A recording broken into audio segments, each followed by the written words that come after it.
Yo decía, hubo campañas sucias, de esta va a ser roñosa, porque falsas noticias, han hecho ya con inteligencia artificial videos falsos donde puede aparecer uno de una manera verosímil diciendo algo que no piensa. ¿Se acuerdan que lo hicieron con Macri en la Ciudad de Buenos Aires? Ya dieron muestra de todo lo que están dispuestos a hacer, de la batería y los recursos que van a volcar, porque dicen no tenemos pauta, uno mira YPF y lo que observa es que están poniendo, la verdad, que una millonada en los trolls que viven en la Casa Rosada.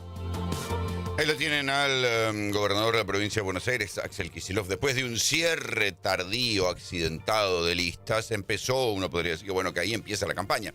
Y la campaña va a estar liderada por Kicillof, sobre todo para las elecciones provinciales, las del 7 de septiembre. Ahí el que más va a hablar va a ser Kicillof, porque en definitiva es una elección provincial.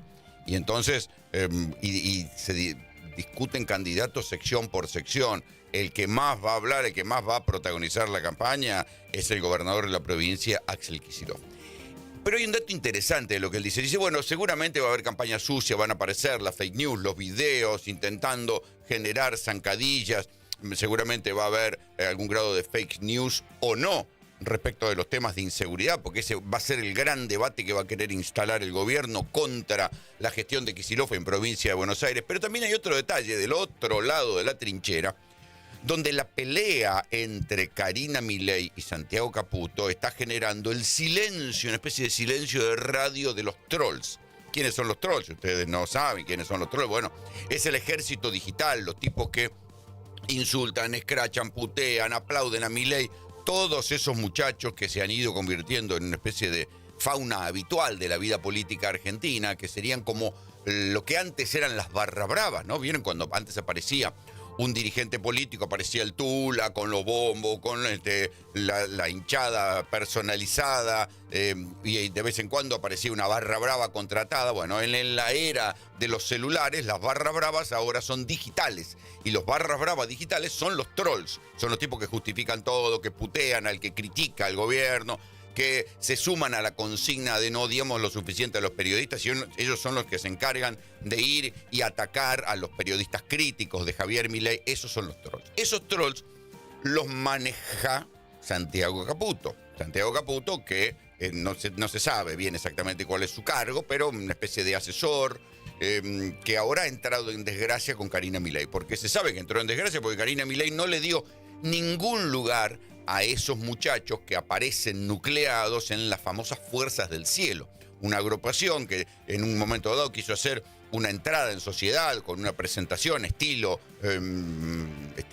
Mussolini, con un acto, con banderas al costado, con gente, muchachos de traje negro, y no les fue bien. Karina Milei los borró de las listas en Ciudad de Buenos Aires diciendo que espantaba al electorado porteño. Pensaron que iba a tener algún grado de suerte en provincia de Buenos Aires, tampoco tuvieron suerte, porque Karina Milei los borró de todas las listas y creo que le dio un diputado perdido por ahí a las Fuerzas del Cielo de Santiago Caputo, con lo cual los trolls, que eran los encargados sobre todo de hacer este barrabravismo digital y difundir fake news y todo esto, por ahora están callados. ¿Cuándo van a reaparecer? Desde esta semana van a reaparecer, porque en Córdoba se va a hacer un festival que se va a llamar La Derecha Fest, que es con entrada paga y todo, donde va a haber diferentes números, a manera de stand-ups, donde diferentes intelectuales libertarios, entre ellos el Gordo Dan, Agustín Romo, Agustín Laje, todos estos van a hablar, y se jacta el festival de ser el festival más antisurdo del mundo,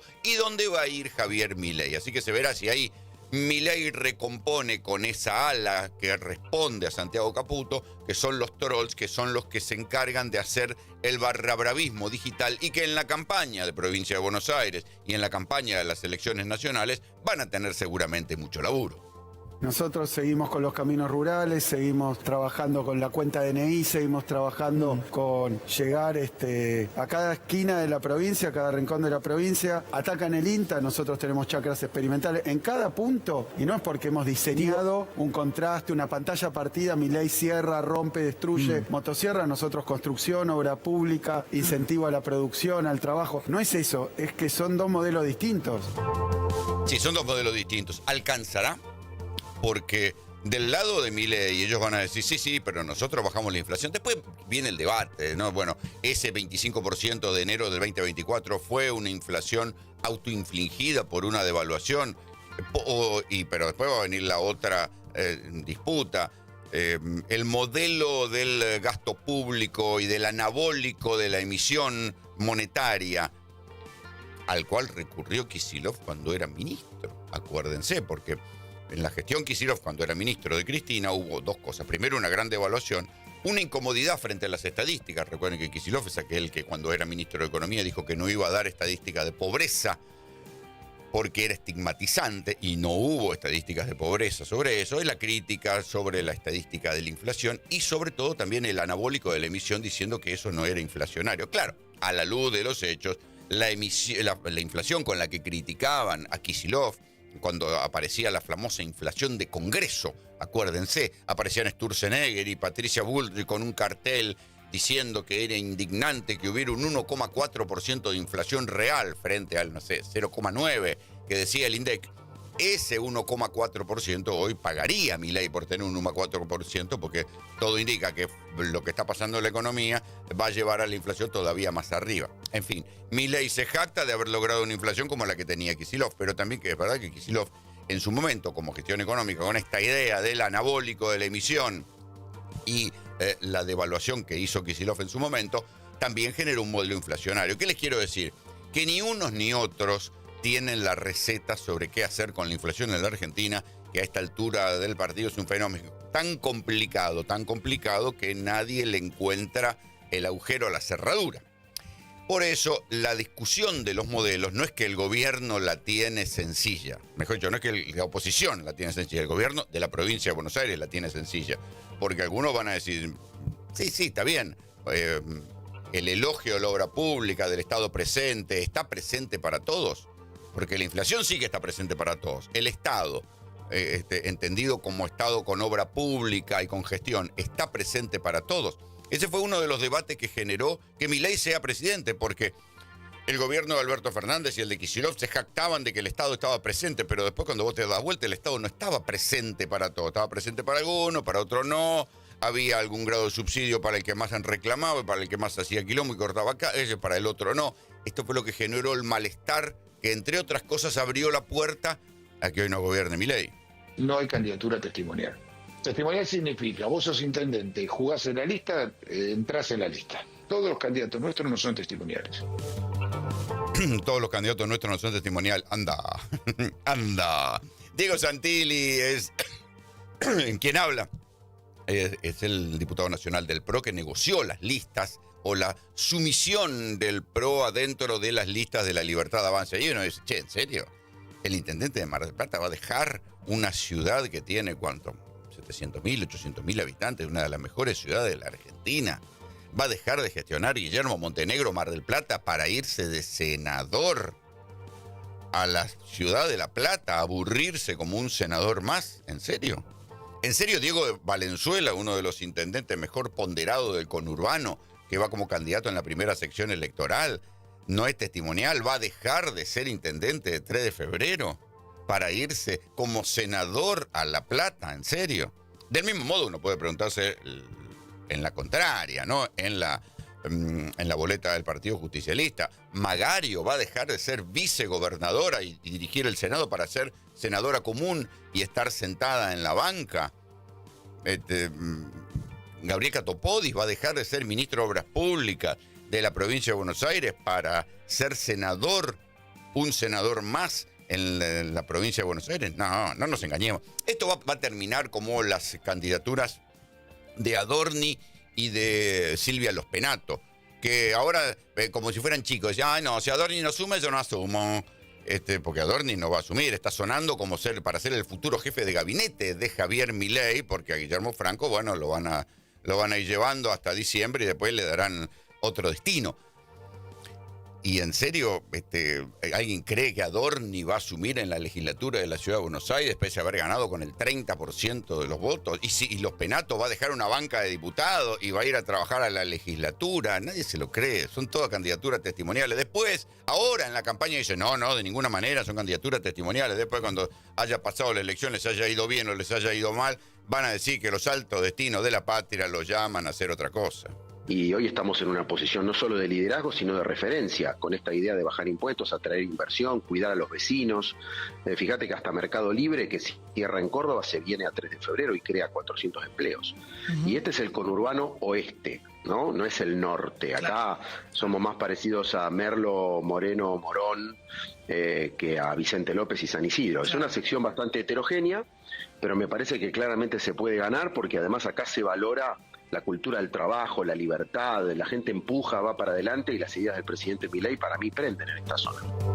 Sí, muy rico todo muy maquillado, pero quien habla es el intendente Diego Valenzuela, intendente de 3 de febrero, que va a ser candidato testimonial, obviamente, en la... a ver, déjeme sacar la cuenta, él va por la...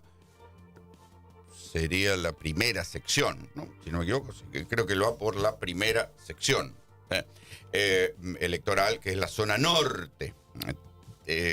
Claro, el problema es que cuando uno empieza a rascar las gestiones de cada uno de los intendentes y le empieza a poner el Google Earth o la lupa o el escaneo, dice, che, ¿de qué habla Valenzuela? Habla como si la economía estuviera floreciente y 3 de febrero fuera un distrito donde la actividad económica va para arriba. No, 3 de febrero, igual que San Martín, son distritos que están padeciendo el modelo Milei.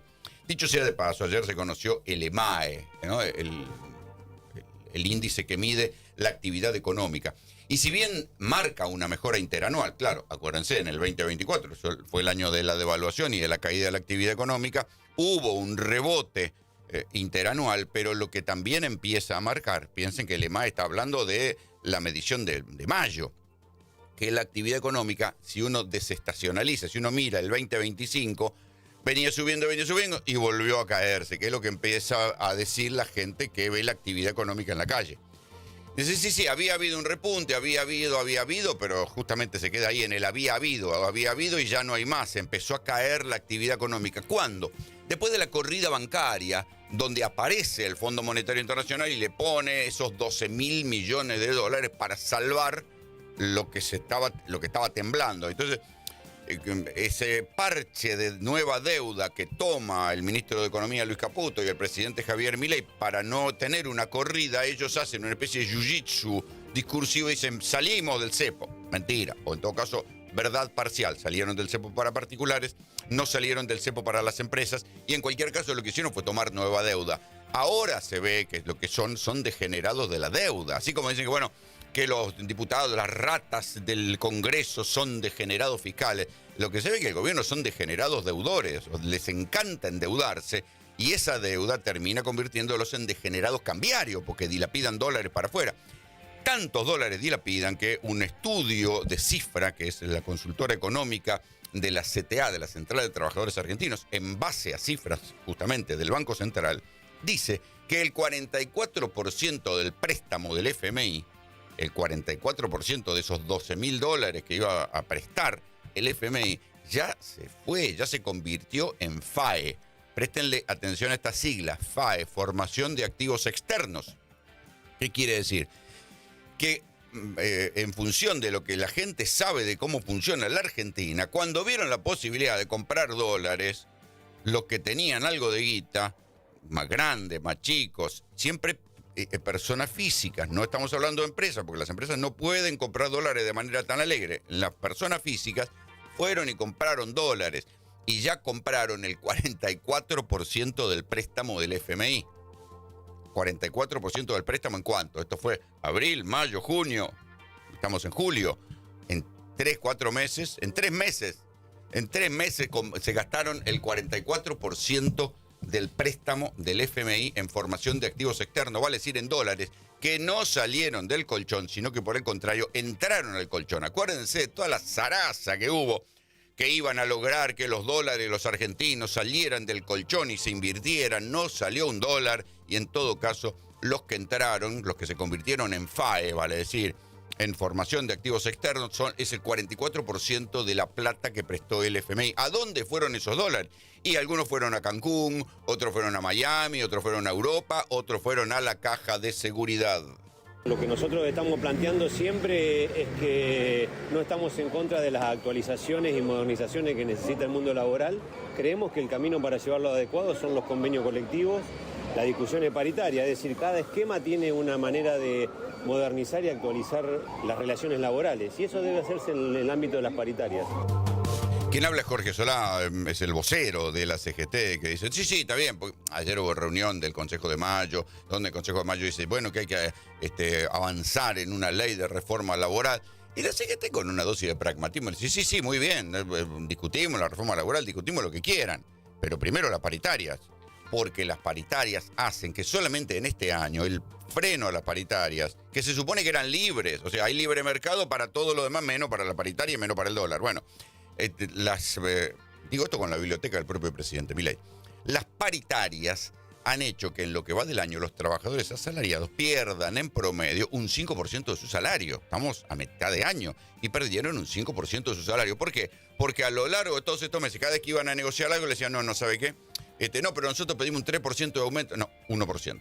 No, 1%. Está bien, pero pierdo, maestro, pierdo el 60% de mi sueldo. Y bueno, anda, manejate. Y así fue sucediendo. Claro, en la desesperación de los laburantes que ven un clima recesivo en la economía, los sindicatos tampoco se pueden pelear porque no hay un clima de contratación para los trabajadores, pero el poder adquisitivo, haya recesión o haya expansión, lo están perdiendo igual.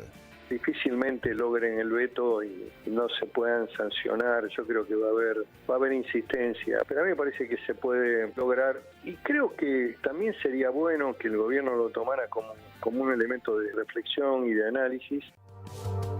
Debe ser el opositor más inesperado y tal vez yo le diría el más inteligente. Miguel Ángel Pichetto conoce el Senado como nadie, conoce la Cámara de Diputados como nadie, es el jefe de Encuentro Federal, ese rejunte de diputados que no querían estar con Milei, que tampoco querían estar con el kirchnerismo en Unión por la Patria, y quedaron ahí en el medio. La verdad que entre ellos cada uno tiene su propio discurso, pero algunos de ellos son muy inteligentes y como Miguel Ángel Pichetto dice, bueno, hay que ver si el gobierno logra sostener el veto que va a hacer contra las leyes a las cuales le dio media sanción el Senado. Acuérdense, la ley de emergencia de discapacidad, emergencia del Garraham, aumento a los jubilados. Hay que ver si la logra sostener. ¿Qué es lo que está diciendo Pichetto? Que deben estar trabajando por abajo a ver si logran juntar una cifra que haga que los 87 héroes no puedan sostener otra vez el veto del presidente Javier Milei. Veto que, hay que decirlo, se hace en nombre del superávit fiscal, de un superávit fiscal que dice, bueno, no hay plata para todas las buenas causas, pero sí hay plata para mantener la bola de nieve de la deuda. Nunca hay que perder esto de vista. La plata que le niegan a los jubilados, a los universitarios, a los tipos que laburan con los discapacitados, esa plata que niegan con la excusa de no hay plata, cuando tienen que pagar deuda, cuando tienen que garpar a los que les sostienen este esquema de timba financiera, ahí la plata sale del bolsillo de payaso que es el Estado.